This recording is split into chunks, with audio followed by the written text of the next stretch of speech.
Welcome to the August CounterSketch solution session. My name is Heather Kutzman and I'm the GemVision Tech Support and Training Director. And this morning we have quite a bit of information to cover. So let's go ahead and get started. So first we're going to talk a little bit about Pinterest to price examples. So we're going to start out with those this month. I've got two examples of fairly simple designs, but things that I wanted to be sure you were able to easily address when you're working in CounterSketch.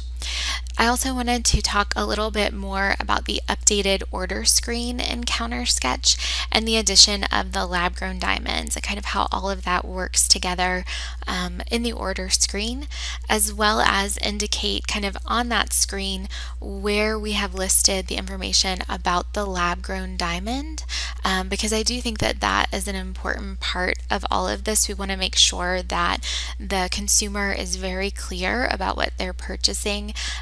As I mentioned, when we were first introducing these new features, we did work with the Jewelers Vigilance Committee to ensure that the labeling in the software was very clear so that consumers are just aware of the fact that they are purchasing a lab-grown diamond, and that we and ultimately you are able to be very transparent about that. Finally, we're going to talk about some new freehand parts.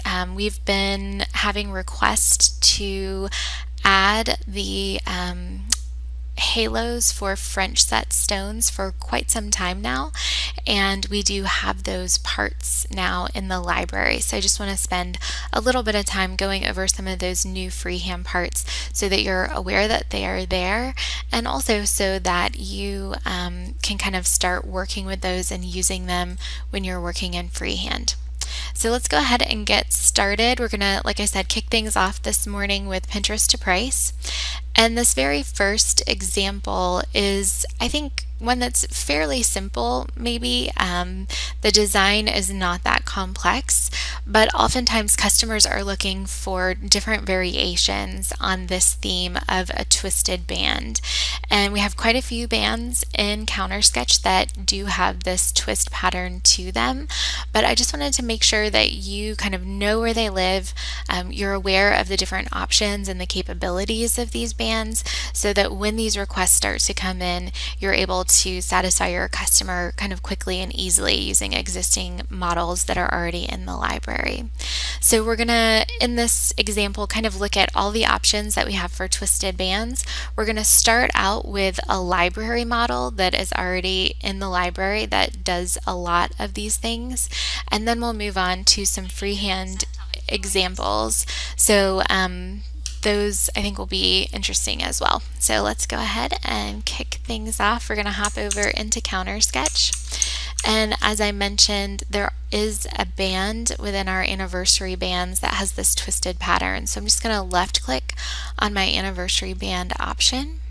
And now that I'm in my anniversary bands, they're pretty easy to spot, so I'm just going to scroll through the library until I find the one that has that twisted kind of eternity pattern. And this is one that has diamonds in the band. You can remove the diamonds, so we can kind of create various versions of this. And you can see that there are kind of derivations of that design in here as well. This is a great one here that's also another twisted band, but as I looked through these within the library designs, there was one that just really stood out as being incredibly flexible, and it was this style here. So it's the 122551, and again it has that twisted pattern, so I'm going to start this design out. And again, we're really looking at all twisted bands this morning. I'm not going to necessarily try to exactly build one of those that I showed a picture of.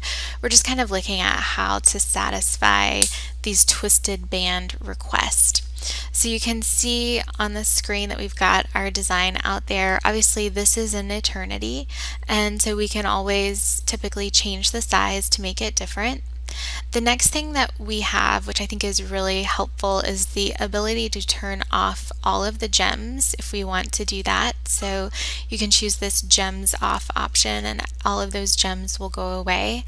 Alternatively, if you leave the gems on, just under that option you'll see that there's the choice to do only one row of gems. So you can turn off one row of gems and then leave the other row on. So this is kind of how we might get that first example that we saw on our screen when we were looking at those bands. Obviously, then you can also change the prong settings. So if we want prong or channel, we can choose that option.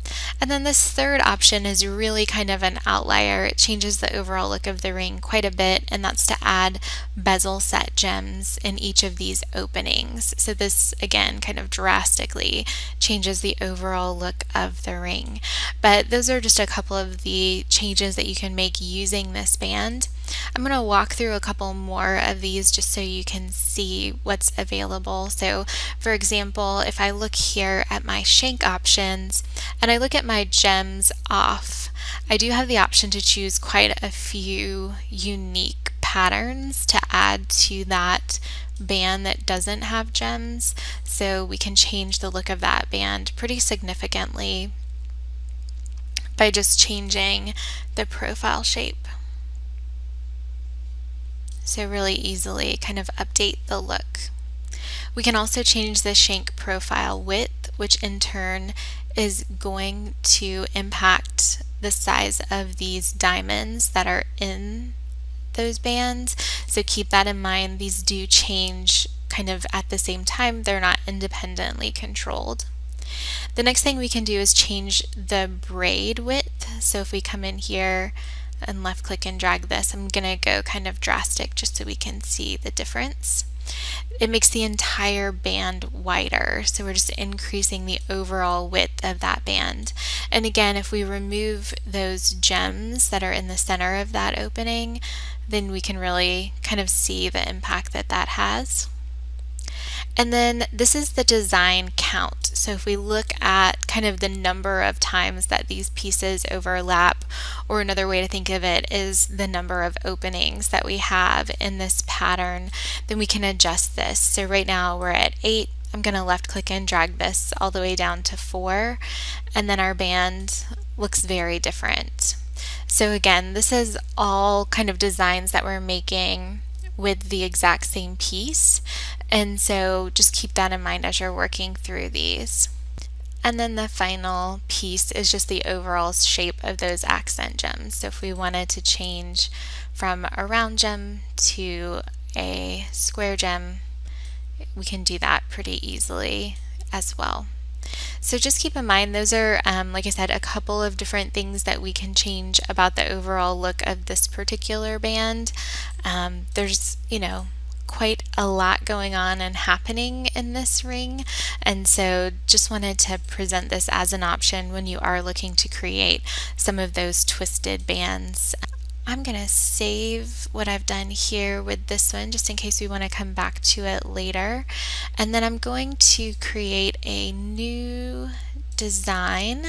So this is a new feature within the latest version. By selecting new design, it simply brings me back to a blank slate so that I can start to design in CounterSketch freehand. So again, if you select new session, that will take you back to the home screen and start a brand new session. New design will bring you back here. It'll also start a new session, but instead of taking you back to the home screen, it's going to leave you here in customization mode so that you can quickly go into your freehand parts and kind of start working in these. So just a little extra option that gives you one less step that you need to complete. So we've got quite a few twisted type bands here in the top. A lot of these are really more conducive to creating a setting. You'll notice that we have a derivation of that ring that we were just working on here. It actually has the exact same model number.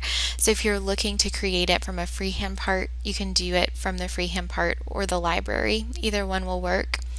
These two are also really great twisted bands. They do have a lot of changes that you can make to them, not quite as many as the one that I'm going to show you, so check those out as well when you're looking for twisted bands. But this one here is really kind of, I think, the most versatile when we're looking at the freehand twisted band options. So this one does give you the ability to change the profiles of these different bands individually. So if you look over here on our left, we have our profile chooser 1 and our profile chooser 2. So we can really quickly start to create some very unusual combinations of bands using these options. And again, they're varied. You can always design your own profile shape as well. So just keep that in mind as something to take a look at as you're working through this design. The other one is going to be the width. So we can control the width of the bands separately, which is also, I think, a neat way to kind of differentiate this design. We can also choose the Y offset. So this takes it from looking quite so much like a twisted band and gives you more like a stackable or interlocking band look. But I did want to show you that option as well. You can kind of play with this. Again, depending on how you adjust those widths, you might want to kind of offset the two curves, which is definitely possible with this ring. The next thing is the overall width of the band. So this isn't individual, but it's more the total width. So you can see here, if we wanted to come back and add some type of a design piece into these openings, we could easily do that by adjusting this width option. So that's another one to take a look at and consider when you're building with this ring. The next is the cut amount. So this is really similar to the overall piece. So if you kind of take a look here, if we were trying to create more of a anniversary style band rather than an eternity band with this piece, you can come in and cut away portions of this ring, and then you would just need to replace that with a traditional shank. So depending on how much of this ring that you want to be twisted, you can kind of increase or decrease that cut amount. I'm going to leave it as an eternity for now. We talked about the profile choosers. Like I said, we can adjust the profile width, so we can come in here and make one of these significantly larger or wider, and then maybe take the other one and go a lot narrower so that we can see how those patterns work together. And again, based on the shape that you choose, you're going to get varying degrees of different types of pieces together. So this is a fun band, I think, to play with as you're building. The other thing that you can do is actually adjust the profile height in 4 different positions. So there's 2 for one band and 2 for the other.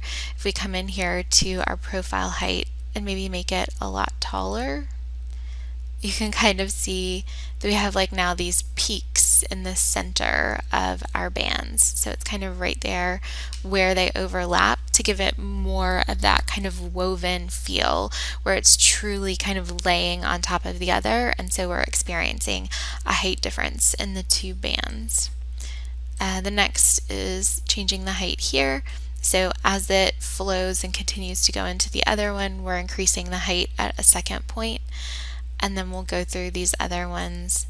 Kind of again, that third point is now coming around the inside, so kind of height 1, 2, 3, and then our last height will be 0.4, and this is if we really just want to have a consistent height all the way around. So then we bring up that last piece. So it's kind of tracking around our ring. So those are all the different height points that you can adjust. Again, you don't have to play with these, but they do give you the ability to kind of contour this band to make it feel a little bit more truly woven together. So you can kind of see how that lays out in this pattern. So those are 2 of the really unique pieces I think that will help when you are trying to build out a woven band for customers. Again, with this one, we do have the ability to kind of open that band up using cut amount so that we can kind of create an anniversary rather than an eternity. And then again, we can come in with another kind of open shank and fill in the space at the back to give us a sizing bar if we wanted to do that. in our second example, we're looking at a little bit more of geometric type rings.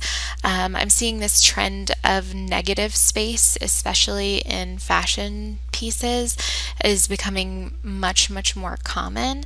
I think that this is a neat trend, and the pieces within CounterSketch really lend themselves to this design creativity. So we're going to build out some negative space pieces. I'm actually going to build all three of these just because they're really quick and they use the freehand part library, I think, really in kind of a creative way that maybe we haven't talked about before.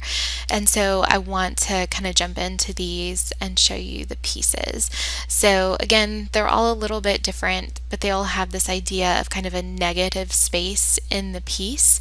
These two at the bottom have really thin, kind of delicate, dainty type bands. So I think that these, again, are going to lend themselves to kind of a lower price point, which might be a good option. And then this one here obviously is a halo. These two are solitaires. So there's some different attributes that we're looking at in these, but I feel like they all have this, again, geometric negative space feel. Let's head over into CounterSketch. And for this one, I'm pretty much exclusively going to build in freehand. So let's go to our freehand options.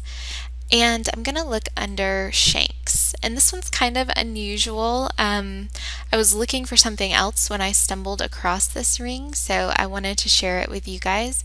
Believe it or not, we're going to use this ring to make one of the designs.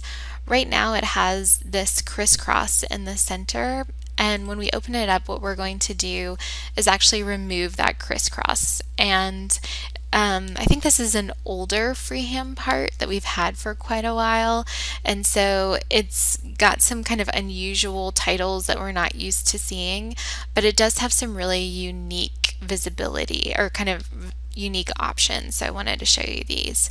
So if I look here at kind of halfway down my list, I have the ability to shank, top, mirror, rotate. So it's mirroring and rotating this top design.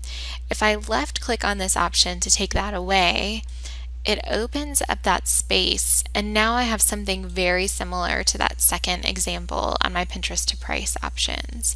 So I wanted to show you that because I thought that was kind of a neat idea. Then within here we can move this front to back, so we can actually turn this into just a traditional straight shank, or we can start to spread this open to accommodate different size stones in this opening that we have. So kind of a cool option there as well. We can also adjust our top profile position around the ring, so we can widen this out a little bit and make it so that it can accommodate or kind of have more or less of that negative space that we were talking about. So that's got me very close to that second ring that we were looking at. I'm going to go in and just add a simple setting. I'm going to choose a basket. And this basket setting, even though it's shown as a 4-prong, we can quickly change it to a 6 or an 8-prong without a lot of work. So I'm going to choose this one. I'm going to adjust my stone size because I think that that's important in this design. Again, it looked more like a fashion or maybe a promise ring to me.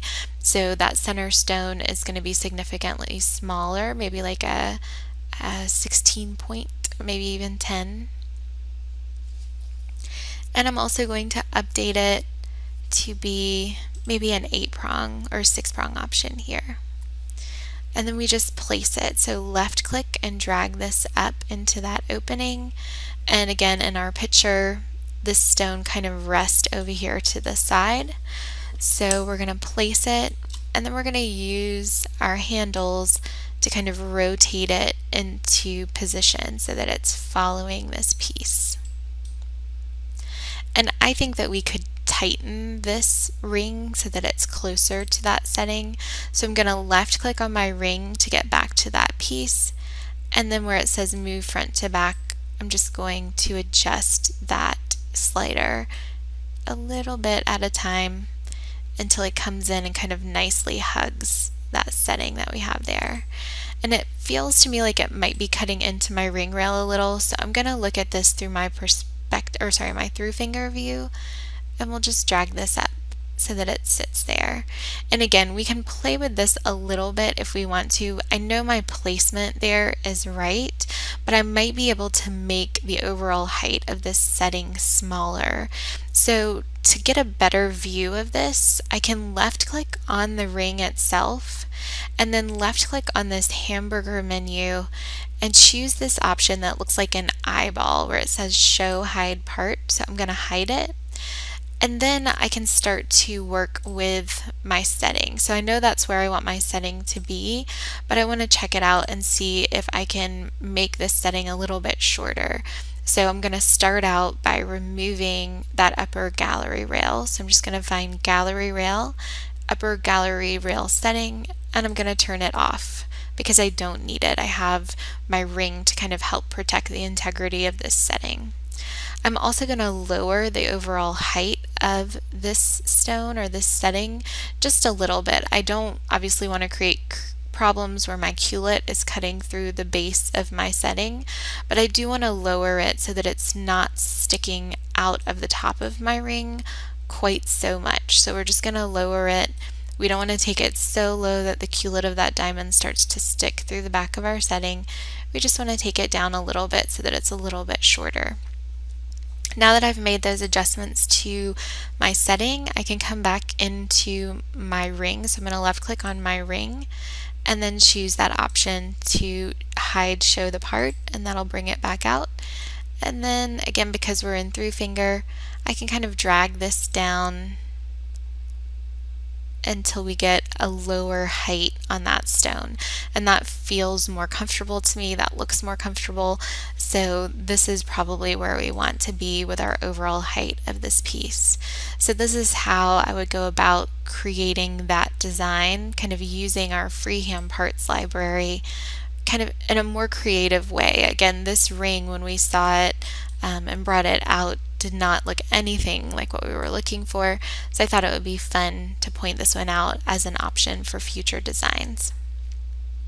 Alright, I'm gonna save this one and we will run back over to find our next example just so we can kind of review. We've got quite a few we're working on right now. And let's move on to this one at the bottom. This one's really quick and easy to build. Again, it's using that negative space. So I'm going to hop back over into CounterSketch, start a new design rather than a new session. And this one is just going to use a halo and a shank, so it's really simple. So we'll go into our freehand parts, look at shanks, and we just want to grab a shank that has the ability to open at the top. This one looks good, and we'll just remove those accent diamonds. So we'll come over here. For gems, we'll turn them off. And then we'll come into our settings, and this is where we will select our halo. So we can look through these different options, and I'm just going to choose this. Let's see, this one looks a little bit too much metal, so let's go with this one. I'm going to choose a halo, and it's more of a free-form shape, so I do think that it has kind of a cushion shape to it overall, but then it's kind of offset at a strange angle, so I'm going to rotate this around to like a 45-degree angle because I'm very symmetrical, so this is hard for me. And then we're going to drag this up into position, sort of, and then we can start adjusting the length and the height. So to me it feels a little bit longer than tall, so right now I've almost got that symmetry. So we might want to go in and just adjust this a little bit one way and then the other, but not exactly in the same proportions, to kind of get that offset or unusual shape that it has. So you can kind of pick and choose this based on what you want to see. The other thing I want to do, you can see here my halo, although it has that really nice dainty look, is also very dainty. So I'm going to increase the overall profile height. so that we can give this piece of metal a lot more support, because we know that this is going to be making up part of our overall ring. And you can go into your options menu here and expand this as well. So if you want it to be even thicker, you can kind of play with this to get it as thick as you want it to be. I don't want to go crazy, but we definitely want to add some thickness here as well. So this is kind of how I would go about building that style. You may want to play with the placement of your shank, so you can left click on that shank to go back to it. And this is where we can adjust our top profile span, make that a little bit tighter into our ring so that we're making good contact there. And this is a fine balance, guys. You don't want to have it be so much so that when you look at it from the top you can see that shank shining through, but you do want to make sure that you make contact with the shank or with the halo. So it's just kind of playing with it to get the right amount of contact, but also not so much so that it starts to impact the overall look of your design. So I'm going to bring that halo down, and then I'm going to adjust the placement of my shank and maybe drag it back just a little bit.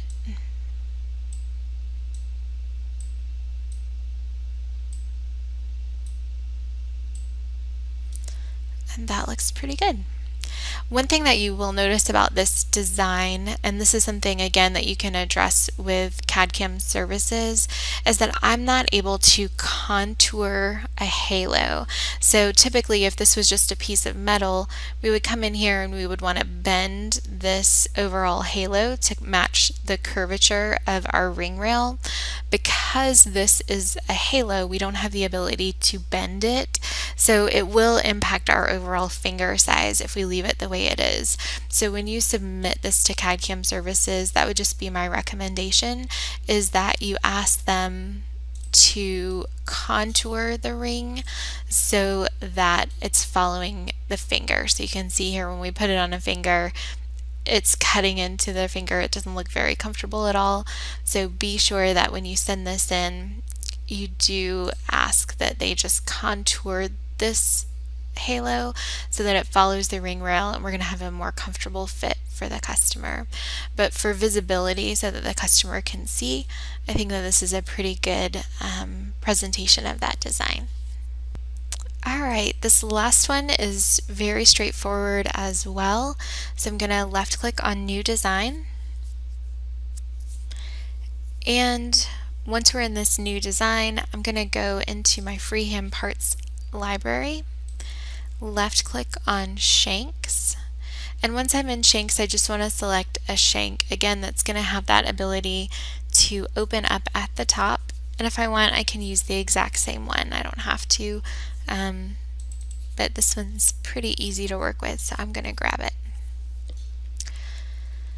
We're going to remove that gem, those gems on the outside, and the whole ring has a very square look to it. So I'm going to update my shank shape to be square. It also looks fairly wide, so I'm going to adjust my shank top profile width up. Let's see, we'll go to like 275, and then we'll do the same thing down here at the bottom.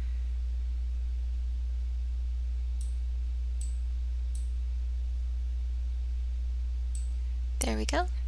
So we can get that consistency in the size, and you can go larger than that. I'm just picking a number so that we can see how it looks.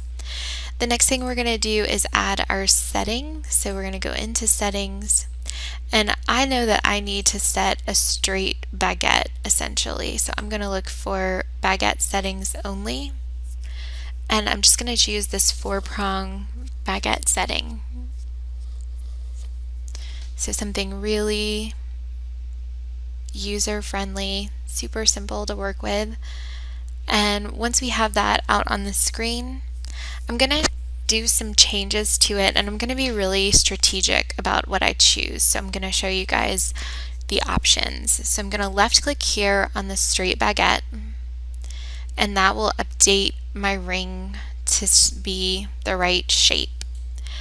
Now, as soon as I switch to that baguette, unfortunately, when this happens, you can see that I get these V prongs, which don't match the overall look of my piece. So I need to come over here to my options and choose V prongs on corners, and we're going to unselect that. So just left click on it and it removes the check mark.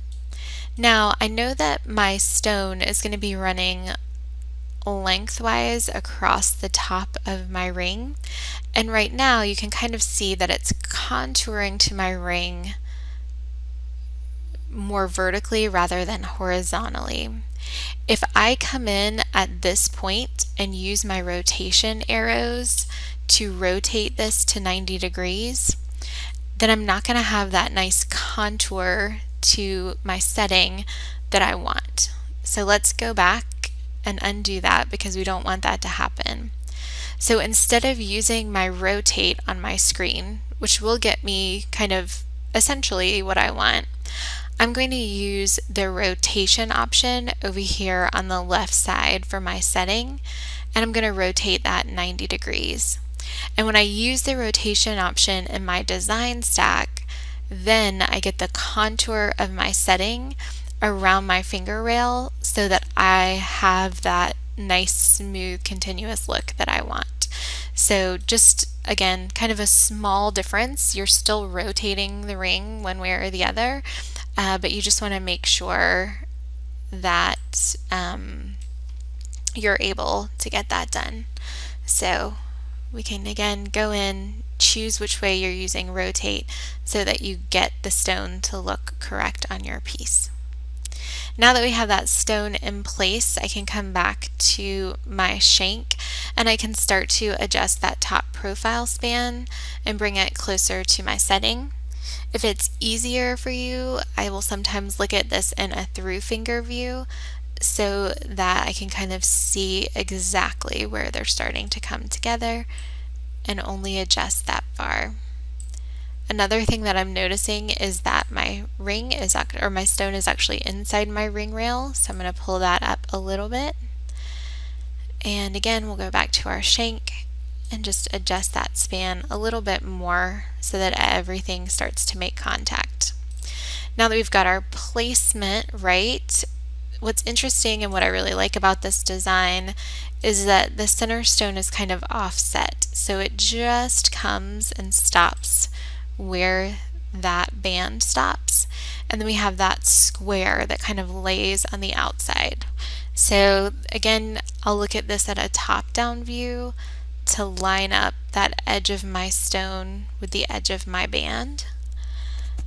And once I have that in place, then we want to add that second piece that's going to wrap around one side of our stone.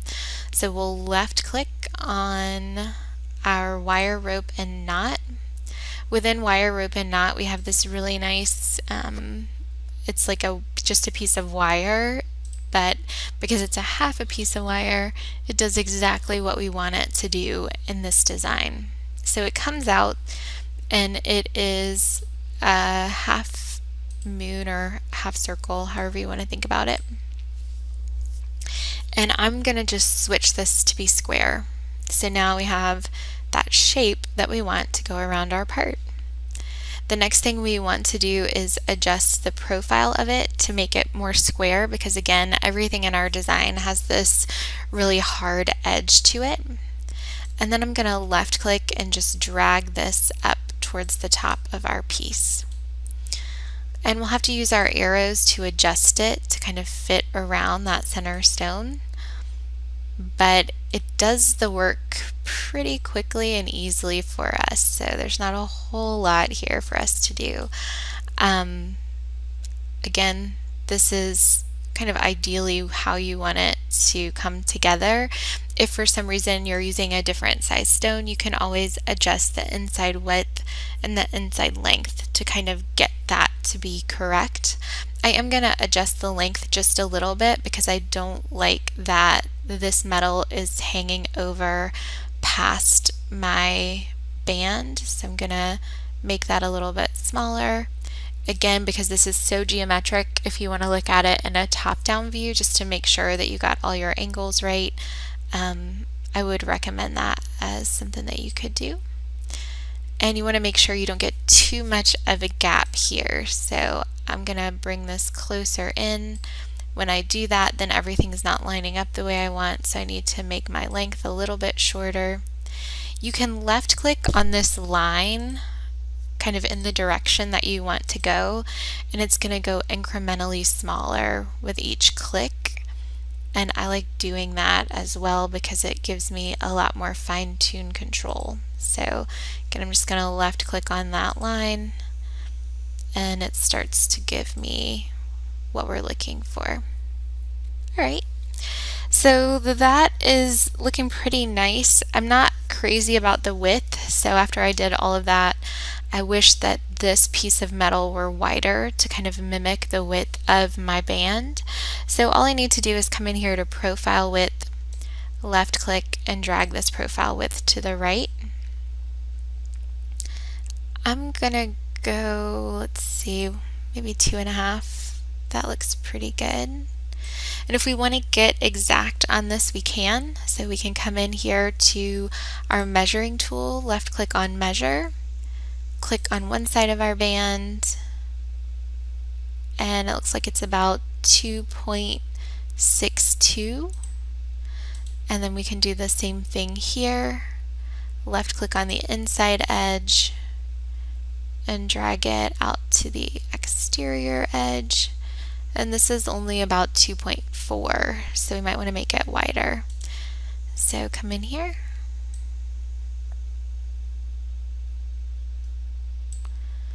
and we'll use our measuring tool again, left click on the inside edge, left click on the outside edge. We could go further. If we did 2.6, we'd be closer to there. So let's bring it out a little bit more. Oops, I clicked on the wrong thing. Sorry about that, guys. So we're going to do undo, go back to our metal, and then adjust our profile width. Left click here on our measuring tool, left click on the inside edge, left click on the outside edge. I'm almost to 2.7 now, so let's see, 2.69. That's pretty good. I might take it down just a smidge, but that's probably where we want to be. Now that we've done all of that work, let's go back in and kind of take a look at how that's impacting. Like, it looks like we've got some overlap here. This is coming too far into my settings, so I need to bring that out some. And honestly, that adjustment, I think, got everything more in line with what we wanted. I just needed to bring this out a little. I can adjust the inside length just a little bit if I want to line all that up, but we're getting really, really close to what we want now. Alright, so that's how I would build this ring. Again, we've got a flat piece of metal, so I'm going to contour just a little. So let's left click on that blue box to go from our move, scale, and rotate to bend. If you want, we can click on our through finger view so that this is easier for us to see. And then we're just going to left click on this orange handle and drag it down into our metal so that it contours with the overall piece. So we're just left clicking and dragging on that orange circle to bring everything down together. And I'm getting it so that it's about the same height. Again, this may not be absolutely perfect where they come together, but CAD-CAM can smooth all of that out for us. We just want to get it as close as possible. So I'm going to click out of this menu, and then we'll go back into perspective so we can see how this piece comes together. So now you can see that that piece of metal is really nicely contoured to follow the overall shape of our ring. I think in our picture, was it 14 karat? So we can kind of choose how all of this looks. And there is just a slight bump kind of where these guys come together, but it's not significant enough that I would worry about it. It's going to look really nice in your renders and kind of all pull together.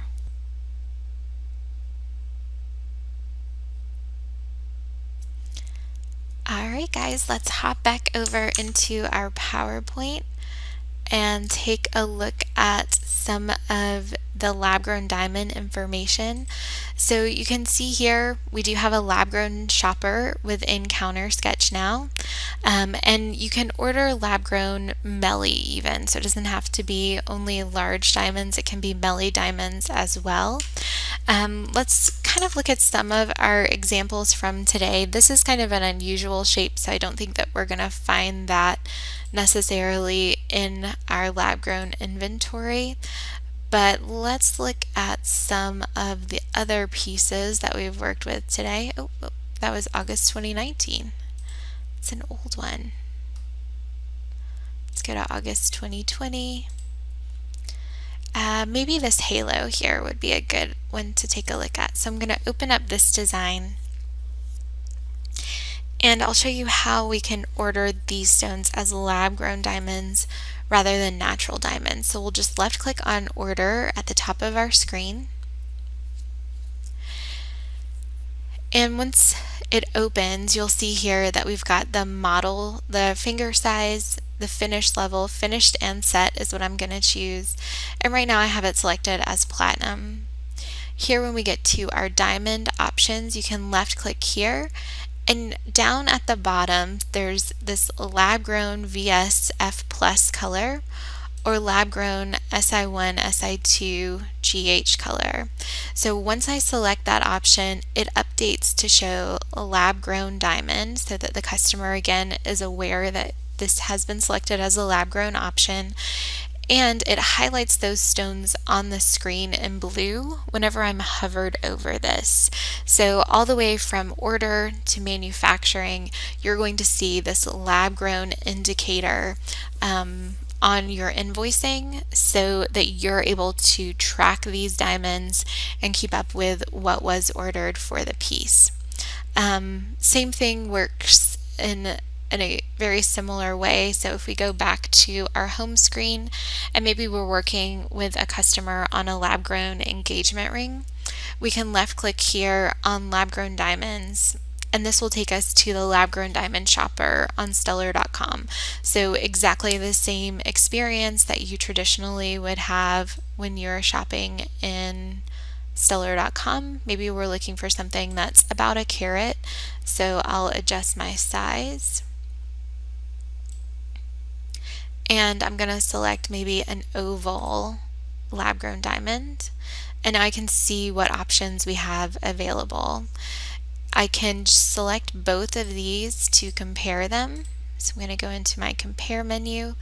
I can see them side by side, check out the symmetry, the polish, the weight, the clarity, the color, and then I can add these diamonds to a tray. So I'm just going to click add to tray here and add to tray here.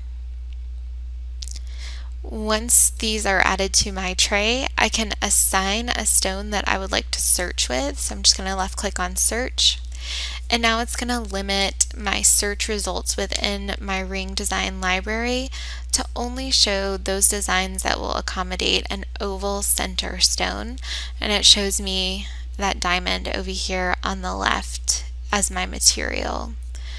Once I select a specific style I'd like to work with, it's again going to ask me if I want to save this. I don't need to, but then it's going to open everything up and it's going to put those exact stone dimensions into the model that I've selected. And you can see already over there on the right for my material, it's showing a preview image of that lab-grown diamond. So I'm going to click on order. It brings me to my order screen, and this is something that I did want to point out to you. At this time you can actually accidentally or intentionally, however you want to think about it, order a lab-grown diamond for your center and then order natural diamonds in your shank. So be sure that when you're placing these orders that if you want an entirely lab-grown piece, that you go back and you check that you have lab grown here for your center diamond and then lab grown here for your accent diamonds. Sometimes customers intentionally choose two different materials, which is fine. We'll produce it any way that you choose, but that's just the way that you can double check yourself when you're placing the order. If the customer does want lab grown for both, just check here to make sure that you've got that little LG badge for both pieces, and then you can order as you typically would. So I did, like I said, want to just mention those options for lab grown diamonds because they are new and we are seeing a lot more demand for lab grown diamonds and custom pieces. So I wanted to share those as an option. Let's start a new design. And I'm going to hop back over into PowerPoint now that we've talked a little bit about the lab-grown diamonds and lab-grown melee, and talk about some of the new pieces that have been added to CounterSketch. We just sent out the update, I believe it was on Monday or Tuesday of this week, so hopefully you have received it recently. As you can see here, we do have the two French set pieces, which we're incredibly excited about. Customers have been requesting these for quite some time, so we've added those. And then we also added some metal shapes to the library. So a lot of people love these metal shapes just because they're really versatile and you can use them to create a lot of different things. I'm going to hop over into CounterSketch and just show you where these new freehand parts live. So if you left click on the plus sign to open this up, and then left click on new parts, you can see all the new parts that were recently added to the library. Again, these shapes have been really popular, and we tried to add a flat version and a more domed or rounded version depending on what you're trying to create or the look that you're trying to create. So these parts and pieces, if you can imagine, this would serve really nicely as an end cap for a prong. If you wanted something like this structural and you weren't able to change the prong shape, these guys could be applied on top of an existing prong to give it that look. And the ones again that we're most excited about are these two French set halos that previously were not in the library. So we've got a full and a half French set halo. And as with a lot of our halos, you can see that we do have the ability to kind of quickly change the shape of this piece. Something that our designers also did, which I think is really neat for these French set pieces, is that you have the ability to turn the spacing for the prongs on or off. So if your customer doesn't want to have any overlap between the stones and the halo, you can choose this option where we'll kind of give that prong that would normally be coming up from the center setting some space. Or if you're doing something like we were doing today where you're using a halo to kind of be the design and you don't have a center setting, you can choose to leave those prong gaps off and have it entirely filled with diamonds all the way around. So that works for all the different shapes that we have available. So we've got quite a few of them to choose from. And again, that prong gap spacing is in there for you regardless of how you're choosing to work with the design. So take a look at those. Hopefully these are really, really helpful pieces for you to use when you're thinking about French sets styles. And again, you can kind of see you can adjust the size. The halo offset will kind of give you more or less spacing between the center stone and your stone, and then or the center stone and your halo. If you also notice here, we've got some angle options. So right now they're very straight. We can come in and adjust the halo angle, and that will give us the opportunity to kind of see what this would look like if we tilted those stones out a little bit more or up at an angle. And then you can also obviously choose the height and then the size of those stones that are in that halo. So making them, I would say, fairly large for halo stones, but up to 2 millimeters. So you can kind of see how all that works together, as well as adjust the spacing between the stones. So very fun, I think, addition to the CounterSketch freehand library. Please check out this halo as well as the half halo that was recently added.